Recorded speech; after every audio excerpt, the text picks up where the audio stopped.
আসসালামু আলাইকুম প্রিয় ওমান প্রবাসী বাংলাদেশি ভাইরা, আশা করি সবাই সুস্থ এবং ভালো আছেন। এই ভিডিওর মাধ্যমে ওমানে কয়েকটি গুরুত্বপূর্ণ আপডেট নিউজ সম্পর্কে জানিয়ে দেব। প্রথমেই জানিয়ে দেব প্রবাসী কর্মী নিয়োগে ওমানের নতুন পদক্ষেপ। প্রবাসী কর্মী নিয়োগে নতুন পদক্ষেপ নিয়েছে ওমান সরকার। আগামী সেপ্টেম্বর থেকে দেশটিতে এই পদক্ষেপ কার্যকর করা হবে। ফলে দেশটিতে বিদেশি কর্মী নিয়োগ কঠিন হয়ে পড়বে। শনিবার 27শে জুলাই গালফ নিউজের এক প্রতিবেদনে এমন তথ্য জানানো হয়েছে। প্রতিবেদনে বলা হয়েছে, শ্রমবাজার নিয়ন্ত্রণ ও নিজ দেশের নাগরিকদের কাজের সুযোগ বাড়াতে বিস্তৃত পরিসরে নতুন পদক্ষেপ নেওয়ার ঘোষণা দিয়েছে দেশটির শ্রম মন্ত্রণালয়। নতুন নির্দেশনা অনুযায়ী সরকারের ওমানীকরণ প্রকল্পের লক্ষ্যমাত্রা পূরণে ব্যর্থ হয়েছে এমন সব বেসরকারি কোম্পানির সঙ্গে কাজ করা থেকে রাষ্ট্রায়ত্ত সব প্রশাসনিক শাখা ও সরকারি মালিকানাধীন সংস্থাগুলো বিরত থাকবে। এছাড়া এখন থেকে সরকারের শ্রম মন্ত্রণালয়ের কাছ থেকে বেসরকারি খাতের কোম্পানিগুলোকে ইলেকট্রনিক্স প্রশংসাপত্র নিতে হবে।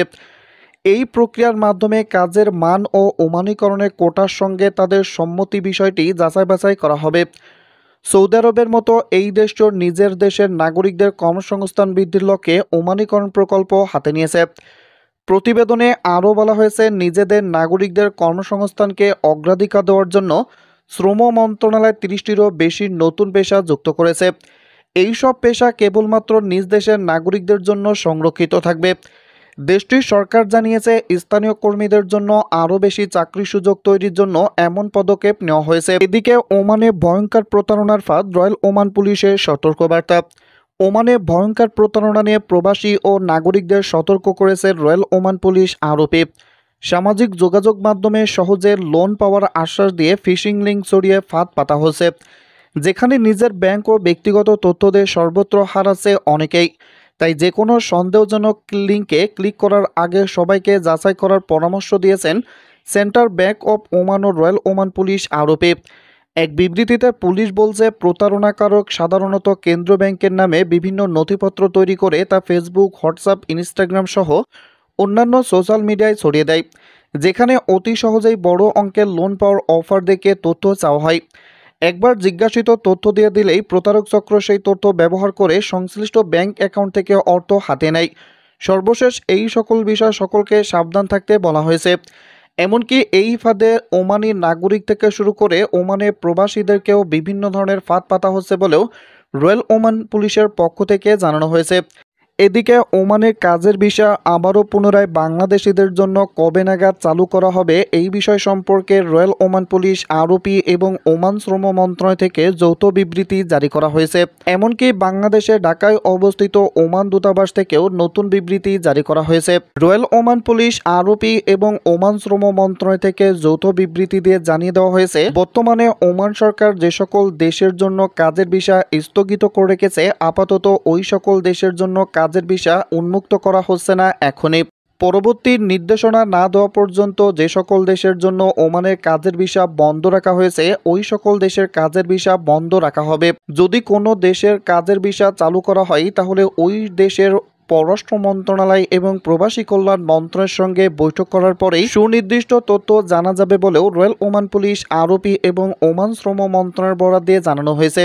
এমনকি ঢাকায় অবস্থিত ওমান দূতাবাস থেকে জানানো হয়েছে, বর্তমানে বাংলাদেশের এই ঊর্ধ্বত পরিস্থিতিতে ওমানের কাজের ভিসা বাংলাদেশিদের জন্য পুনরায় কবে নাগাদ চালু হতে পারে এই বিষয় সম্পর্কে ঢাকাস্থ ওমান দূতাবাস থেকে নতুন কোনো তথ্য তারা দেয়নি। যদিও গত জুন মাসে তারা জানিয়েছিল, রয়্যাল ওমান পুলিশ আরোপি এবং ওমান শ্রম মন্ত্রণালয়ের ঊর্ধ্বতন কর্মকর্তারা অতি শীঘ্রই বাংলাদেশ সফর করবেন। তবে বাংলাদেশে এই উদ্যত পরিস্থিতিতে আপাতত রয়্যাল ওমান পুলিশ আরোপি এবং ওমান শ্রম মন্ত্রণালয়ের ঊর্ধ্বতন কর্মকর্তারা বাংলাদেশ সফর থেকে বিরত রয়েছেন। এমনকি ওমান সরকার বাংলাদেশ সহ যে সকল দেশের ভিসা স্থগিত করে রেখেছে, ওই সকল দেশের ভিসা আপাতত চালু হবে না বলেও রয়্যাল ওমান পুলিশ আরোপি সূত্র থেকে জানানো হয়েছে। এজন্য বাংলাদেশিদের জন্য কবে নাগাদ কাজের ভিসা চালু হবে এই বিষয় সম্পর্কে বর্তমানে অনিশ্চিত থেকেই যাচ্ছে। শুধুমাত্র কাজের ভিসা না, বর্তমানে ওমানে যে সমস্ত প্রবাসী বাংলাদেশিরা অবস্থান করতেছেন, শুধুমাত্র ওমান নয়, মধ্যপ্রাচ্যের সৌদি আরব, সংযুক্ত আরব আমিরাত, কাতার, কুয়েত, বাহরাইন সহ অন্যান্য দেশে যে সমস্ত প্রবাসী বাংলাদেশিরা অবস্থান করতেছেন, অনেকেই বর্তমানে বাংলাদেশের রেমিটেন্স পাঠাতে অপারগতা প্রকাশ করেছে। তারা হুন্ডির মাধ্যমে এবং তারা বিকাশ বা নগদের মাধ্যমে মোবাইল ব্যাংকের মাধ্যমে তারা টাকা পাঠাবে, তবে তারা ব্যাংকিং সিস্টেম বা রেমিটেন্সের মাধ্যমে তারা টাকা পাঠাবে না বলেও হুঁশিয়ারি জানিয়ে দিয়েছেন। এজন্য বর্তমানে বাংলাদেশের অর্থনীতি যদিও ভঙ্গুর হয়ে যায়, সেটা বর্তমানে রেমিটেন্স প্রবাহ না থাকার কারণেই ভঙ্গুর হতে পারে।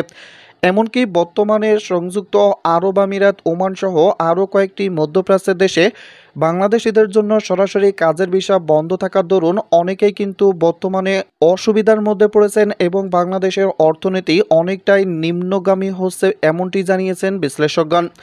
এজন্য ওমানের কাজের ভিসা আবারও পুনরায় কবে নাগাদ চালু হবে, এই বিষয় সম্পর্কে রয়্যাল ওমান পুলিশ আরবি এবং ওমান শ্রম মন্ত্রণালয় থেকে এখনও কোনো সুনির্দিষ্ট তথ্য তারা দেয়নি।